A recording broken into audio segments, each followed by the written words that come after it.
دجال کے بارے میں بہت سارے حدیث ہیں، لیکن ایک حدیث میں ہمیں دجال کی ایگزیکٹ لوکیشن کے بارے میں بہت سارے ہنٹس دیے گئے ہیں، اور یہ حدیث ہم سب نے بار بار سنی ہوئی ہے کہ ایک دن بھری محفل میں رسول اللہ صلی اللہ علیہ وسلم کے پاس ایک عیسائی آیا اور اس نے اسلام قبول کر کے اپنا واقعہ سنایا کہ میں اور کچھ لوگ عرب سے مشرق کی طرف روانہ ہوئے، ہم ابھی راستے میں ہی تھے کہ اچانک سمندر کا موسم بدل گیا اور ہماری کشتی اپنے راستے سے بھٹک گئی۔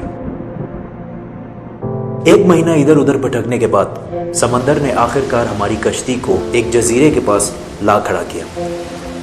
بڑی کشتی ڈاک کر کے ہم چھوٹی کشتیوں کے ذریعے اس جزیرے پہ پہنچے،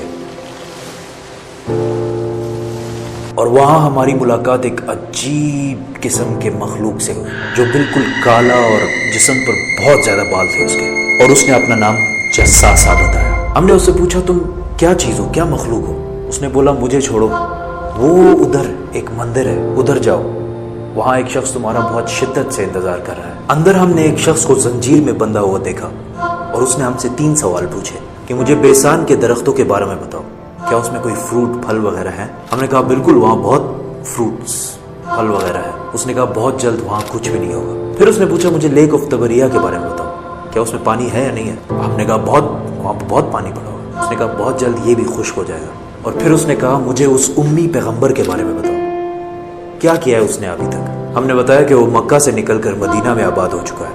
اس نے کہا کیا واقعی وہ یثرب مدینہ آ چکا ہے؟ یہ کہتے ہی اس نے کہا کہ اب میں بتاتا ہوں کہ میں کون ہوں۔ میں ہوں دجال، اور بہت جلد میں اپنے قید سے آزاد ہو جاؤں گا اور تمام علاقوں میں جاؤں گا سوائے مدینہ یعنی یثرب کے۔ رسول اللہ صلی اللہ علیہ وسلم نے تمام لوگوں کو مخاطب کر کے کہا اے لوگو، یہ ہے یثرب مدینہ۔ تمیم الداری جو کہہ رہا ہے مجھے اس میں سچائی نظر آ رہی ہے۔ یاد رکھو دجال شام کے سمندر میں ہے اور نہ یمن کے سمندر میں۔ اور اپنے ہاتھ سے مشرق کی طرف اشارہ کر کے کہا دجال مشرق میں ہے، دجال مشرق میں ہے، دجال مشرق میں ہے۔ اب سمپل سی بات ہے، ایز وی نو کہ مشرق کی طرف سفر کے بعد ان کی کشتی ایک جزیرے پہ رکی تھی۔ So let's just find out all the islands east of Madinah. Madinah کے ایسٹ میں دیر از دا فیمس عربین سی، اور اس میں مینلی 4 جزیرے پائے جاتے ہیں: Lakshadweep island in India, Socotra island in Yemen, Masirah island in Oman, and Astola in Pakistan. حدیث میں کلیئرلی فرمایا گیا ہے کہ دجال یمن کے سمندر میں نہیں ہوگا، تو یہ 2 آئلینڈز تو نکل گئے۔ رسول اللہ صلی اللہ علیہ وسلم نے مدینہ میں جو مشرق کی طرف اشارہ کیا تھا، اگر اس سے ہم ایک سیدھی لائن کھینچیں تو وہ بالکل استولا آئلینڈ کے اوپر سے گزرتی ہے۔ اور جب جساسا نے ان کو اس جزیرے پہ ایک ٹیمپل مندر کی طرف بھیجا تھا، تو اس جزیرے پہ ایک مندر ٹیمپل کے کوئی ریمینز تو ہونے چاہیے۔ انڈیا کے اس آئلینڈ میں تو ایسا کچھ بھی نہیں ہے، لیکن پاکستان کے استولا آئلینڈ میں پتہ ہے کیا ہے؟ مندر۔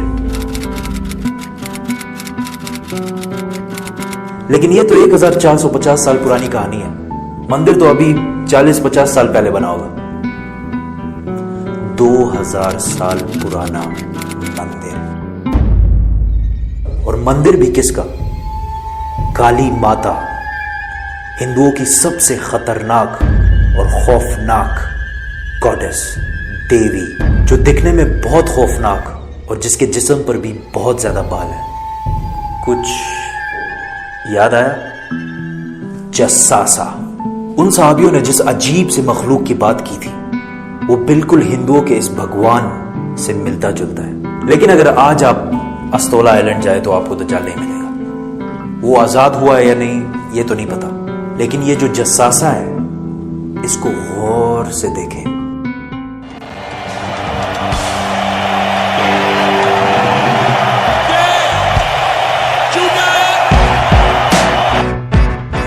نائنٹین 1970 کے امریکن میوزک انڈسٹری کے سب سے بڑے بینڈز میں سے ایک بینڈ رولنگ سٹونز ہے۔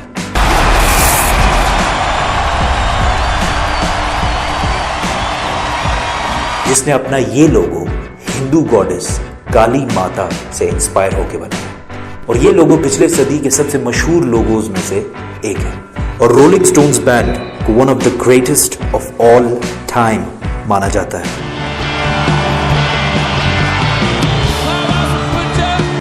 ون وے اور دی ادر، دجال کے جزیرے والے جساسا کا پوری دنیا کے میوزک انڈسٹری اور فلم انڈسٹری کو شیپ کرنے میں بہت بڑا ہاتھ ہے۔ کوئنسیڈنس؟ اور maybe not.